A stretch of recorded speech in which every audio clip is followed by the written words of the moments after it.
Dragons will rule the Seven Kingdoms for the next 100 years.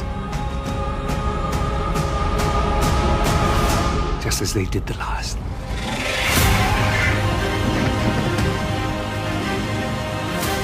The best fiction, the best drama is about characters. The story of House of the Dragon is a story about very flawed human beings, capable of doing good things, capable of doing monstrous things, capable of courage, capable of cowardice. These are the kind of characters that I love the most.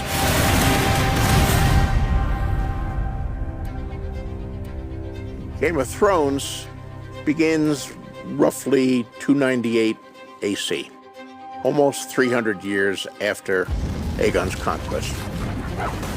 House of Dragon takes place a couple hundred years before Game of Thrones. Jaehaerys Targaryen, the old king who was the fourth Targaryen to rule over Westeros, he was only 14 when he ascended to the Iron Throne, and he ruled for 55 years. It was a very peaceful time in the history of Westeros. It was a time of prosperity. King's Landing really grew enormously. It was a good time. Viserys the First, who is the heir that was chosen by the Great Council, when Jaehaerys passes away, he takes over, and he is now reigning over the Seven Kingdoms.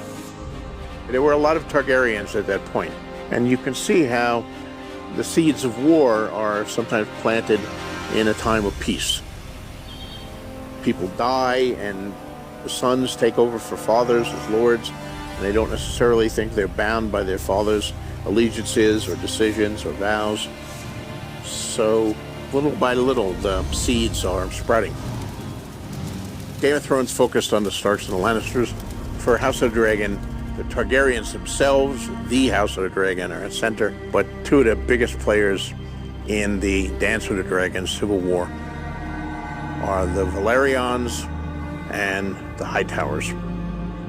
In terms of history in Westeros, the Hightowers are the oldest. They've been there for thousands of years. Their seat of power is Old Town, which was for many hundreds and thousands of years the biggest city in Westeros. They're a very rich house. Old Town is wealthy from trade mostly. And in the center of it is the High Tower, for which the Hightowers take their name. Lord Hightower is in Old Town, ruling over his domains in the city. But his younger brother, Otto Hightower, is the hand of the king when the story opens. Same position we saw Ned Stark play to Robert at the beginning of Game of Thrones. The Velaryons were also a house from the freehold of Valyria, the mightiest empire in at least the West in my world. And they actually arrived in Westeros before the Targaryens. They were not dragon lords, however. They were seafarers. At that time, the freehold of Valyria depended a lot on its trade, and it was a good position to dominate trade from all the kingdoms of Westeros and from other places even further north. So they moved for reasons of trade and wealth. Corlys Velaryon is Lord Admiral and Master of Ships, as his own grandfather was before him of a similar name. So since Aegon's conquest, the Velaryons have been very high in the councils of the House Targaryen. And after all his voyages, he's married to Rhaenys Targaryen, the queen who never was. House Targaryen and House Velaryon, they were close. There was a definite relationship between them.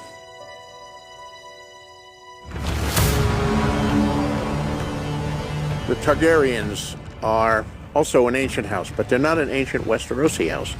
They knew that destruction was coming to Valyria and went far away from the capital city, and they settled on the volcanic island of Dragonstone.